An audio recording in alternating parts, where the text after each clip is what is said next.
자, 오늘은 수급에 대해서 말씀을 드릴 건데요. 최근에 증시의 변동성은 여전히 크고 불규칙하지만 내용이 좀 변화가 있습니다. 그러니까 최근에는 펀더멘탈이나 모멘텀이나 상품보다도 사실은 수급이 굉장히 중요합니다. 이 수급을 제대로 해석하느냐에 따라서 이 변동성에 휘둘리지 않고 정확하게 추세 방향으로 갈 수 있냐 없냐가 결정되기 때문에 오늘은 지금 구간에서 수급이 어떻게 바뀌었는지에 대해서 말씀을 드리려고 합니다. 자, 우선 지금 현재 수급에서 가장 중요한 주체는 우리 시장에서 외국인과 개인 그리고 금융투자였습니다.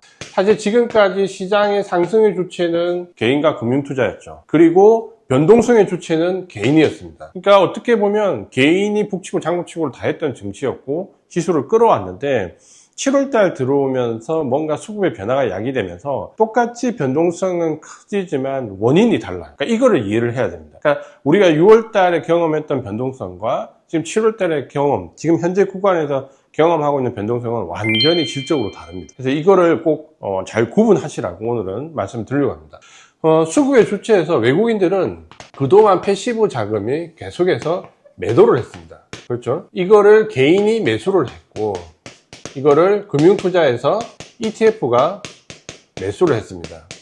그러면 매수의 주체는 어쨌든 ETF 매수나 개인의 매수는 전부 다 개인이 매수한 거죠. ETF도 개인이 다 매수한 거죠. 외국인은 레버리지 ETF 이런 거 절대 안 삽니다. 그러니까 개인만 사고 팔거든요. 그러니까 개인이 매수의 주체였고 매도의 주체는 외국인의 패시브 자금이었습니다. 그러니까 이 역학관계가 코스피가 9천까지 오는 동안 이루어졌던 거죠. 근데 최근에 이제 이게 좀 변화가 있습니다. 개인은 매수해서 매도로 전환이 됐죠. 그리고 금융투자도 매수해서 매도로 전환이 됐습니다. 근데 외국인은 매도해서 매수로 전환됐죠. 그러니까 이게 지금 현재 수급상에 변동성은 똑같이 나오고 있지만 그 변동성을 야기했던 주체가 달라졌다는 거죠. 그러니까 이전에 우리가 변동성을 주목했던 주체는 사실은 ETF, 개인들의 ETF 물량이 변동성을 가장 크게 야기를 했습니다. 그렇죠? 근데 최근의 변동성은 개인의 ETF 물량이 아닙니다. 개인은 최근에 매도로 전환됐고 특히 ETF에서 금융투자가 매도로 전환됐다라는 말은 두 가지 의미가 있는데 하나는 프로그램 매도가 나왔다는 거고 하나는 ETF가 매도로 돌아섰다는 거죠. 그러면 개인이 ETF에서 매도를 했다라는 의미가 되고 이거는 레버리지 ETF에서 규제가 들어오면서 개인들이 계류율도 크고 규제가 들어오는 한국 레버리지 ETF보다는 미국 ETF 레버리지 하겠다는 거예요. 그걸로 자금이 이동되는 겁니다. 그러니까 주식은 매도를 하고 ETF 자금은 미국 쪽으로 이동이 되는 거죠. 근데 이 공백을 누가 치고 들어오냐? 외국인들이 들어옵니다. 근데 패시브 자금은 절대 매수할 리가 없거든요. 지금 물량이 오버된 상태이기 때문에. 그러면 지금 현재 매수를 하고 있는 이 외국인이 누구냐? 이게 이제 우리가 드디어 기다리는 액티브 자금입니다. 합리적으로 우리가 생각할 거는 이 액티브 자금이 유입되고 있다는 거예요. 근데 액티브 자금이 유입되는데 매집이 되어 있냐라고 하면 매집이 안 되어 있어요. 그러니까 액티브 자금이 매집이 안 될 때 뭐를 하느냐? 이때 항상 변동성을 유발합니다. 그러니까 개인들이 주식을 가지고 있기 힘들게 만들어요. 그러니까 이전에 나왔던 레버리지 ETF에 의한 변동성과 최근에 외국인들의 액티브 자금에서 나오는 변동성은 다르다라는 거죠. 이때 변동성은 실제로 시장을 흔들 수 있는 변동성이고 이때 변동성은 쉽게 얘기하면 외국인들이 매집을 저가하기 위한 변동성입니다. 그러니까 지난주에 오후장에 한번 수요일날 오후장에 한번 급락이 나왔죠. 이유도 없습니다. 근데 급락이 날 때 외국인들이 선물을 대량으로 매도, 그러니까 짧은 시간에 집중적으로 선물을 매도하면서 지수를 끌어내렸죠. 프로그램 매도를 유발해서. 장 끝나고 보니까 외국인은 거기서 주식을 샀어요. 결국은 지수를 눌러서 프로그램 매도를 유발시키고 외국인은 저가 매수한 거죠. 근데 이 변동성이 무섭습니다. 왜냐하면 하이닉스가 작년에 9% 상승했다가 마이너스로 끝났거든요. 견디기 어려운 폭이죠. 과거와 비교하면 이 변동폭이 너무나 크기 때문에 공포스럽죠. 그러다 보니까 개인은 매도를 할 수밖에 없는 거예요. 그러면 이전에 개인이 매수하고 ETF가 매수해서 끌고 왔던 시장은 이제 외국인들의 액티브 자금의 유입으로 매수 주체가 바뀌었죠. 그리고 매도 주체도 바뀌었고 그리고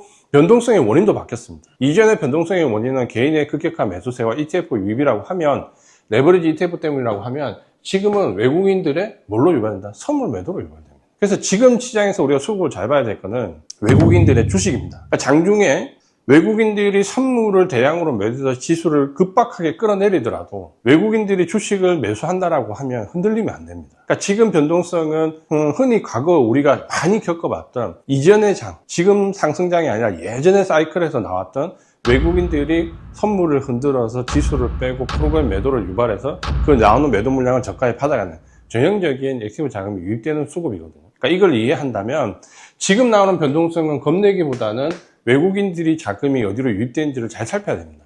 그러니까 아직까지 이번 주까지는 외국인 자금이 반도체에 국한되죠. 그 반도체도 소부장이 아니라 삼성전자, SK 하이닉스에 국한되죠. 그럼 지금은 그쪽에 국한되는 외국인 자금이 유입되는 곳에 가장 포커스를 맞춰야 됩니다. 그리고 그 장이 아무리 흔들린다 하더라도 그 단기 변동성에 휘둘리면 안 됩니다. 그러니까 장기적으로 그냥 묻어둬야 되는 물량을 묻어둬야 되는 거죠. 근데 지금 이제 이렇게 수급이 바뀌고 있기 때문에 외국인들의 지금은 개인 매수에서 외국인들의 액티브 자금 유입, 여기를 가장 1번으로 봐야 되는 거고, 이 자금들이 어디에 유입되는지를 관찰하는 게 가장 중요합니다. 그러니까 이 종목들이 하반기에 급등할 가능성이 가장 높고, 이번 조정을 마무리하면 상승으로 전환됐을 때 주도주가 될 가능성이 높다는 거예요. 근데 지금까지는 그 자금이 거의 반도체에 국한된다. 왜? 미국과 이란 전쟁이 격화되면서 금리 인상 수혜주도 좀 희석되고, 경기 소비재는 완전히 희석돼요. 베팅을 할 수 있는 데가 결국은 다시 기술적입니다. 도로 기술적입니다. 뭔가 경기 소비재에서 기대했던 부분은 미국 이란 전쟁의 확전으로 인해서 완전히 물 건너 가버린 모양이죠. 그러니까 이걸 파악한다면 지금은 좁혀서 금리 인상 수혜주 일부와 그리고 반도체에 집중하는 부분이 유리하다. 그리고 기간에 자금이 유입되는 소부장이 아니라 지금은 전방산업적인 외국인 자금이 유입되는 삼성전자 하이닉스에 집중을 해요. 이렇게 보셔야 됩니다. 그래서 지금 똑같은 변동성이 크게 야기가 되지만 지금 야기되는 변동성은 개인의 상품이 아니라 외국인들 선물에 의한 부분이고, 이게 시장을 흔들어서 깎아내리는 게 아니라 매집의 가능성이 높기 때문에 시장은 변동성이 크더라도 지금은 긍정적으로 볼 필요가 있다. 이번 시간에는 그 부분만 좀 캐치를 하셔도 좋을 것 같습니다. 그래서 지금 조정이 완전히 끝난 건 아니고 다음 주 상황을 계속 봐야 되지만, 어쨌든 외국인들의 액티브 자금이 한 일주일 전부터 유입되기 시작했다는 것은 상당히 시장이 긍정적인 바닥 시그널을 작용을 할 수 있다. 다음 주에 좀 더 팔로우를 해서 어느 정도 상승 의지가 있는지 여부, 그리고 무조건 액티브 자금이 유입돼서 성공하는 건 아닙니다. 왜냐하면 지금은 펀드 비중이 패시브가 90%고 액티브가 10%가 차이 안 돼요. 자금력이 작아요, 예전보다. 그러니까 이게 밀집돼서 들어오는 건데, 과거에 우리 정치에서는 이게 변고에서 상당히 효과가 있었기 때문에 지금도 기대를 합니다. 하지만 이제 100% 성공하는 건 아니기 때문에 이번 한 주도 이런 수급 변화를 잘 체크해서 부정적이기보다는 이제는 변동성이 나오더라도 좀 긍정적으로 보자. 이번 주는 이 부분을 강조드리면서 말씀드렸습니다. 이런 부분들이 사실은 개인 투자자분들이 순간적으로 캐치하는 것은 쉽지가 않습니다. 우리가 항상 월요일 마지막 주 금요일 날 저녁 8시 주식정 콘서트가 있습니다. 이번 달에도 마지막 주 금요일 저녁 8시 주식정 콘서트, 많은 내용, 전략적인 부분과 주도주에 대해서 준비를 하고 있으니까 이번에도 많은 분들이 참여를 해주셨으면 좋겠습니다. 그리고 이런 얘기들이 장중에는 실시간으로 저희가 자료를 전달해드리는 곳이 있으니까 더보기란에서 한번 링크를 클릭하셔서 장중에 같이 호흡을 맞춰 보시는 것도 좋을 것 같습니다. 저는 다음 시간에 또 다른 이슈를 가지고 찾아뵙도록 하겠습니다. 이지안이었습니다.